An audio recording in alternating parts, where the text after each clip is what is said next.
કડીથી સમાચાર મળી રહ્યા છે। કડીમાં ડ્રગ્સનું વેચાણ કરતા એક ઇસમને એસઓજીએ ઝડપી પાડ્યો છે।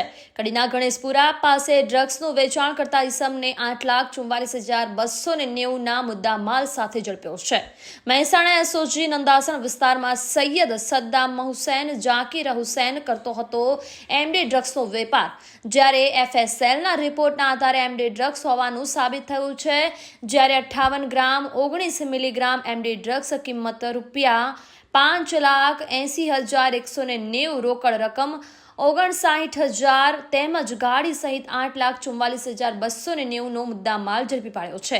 ત્યારે આરોપીને જેલના હવાલે કરી કાયદેસરની કાર્યવાહી અત્યારે હાથ ધરવામાં આવી છે।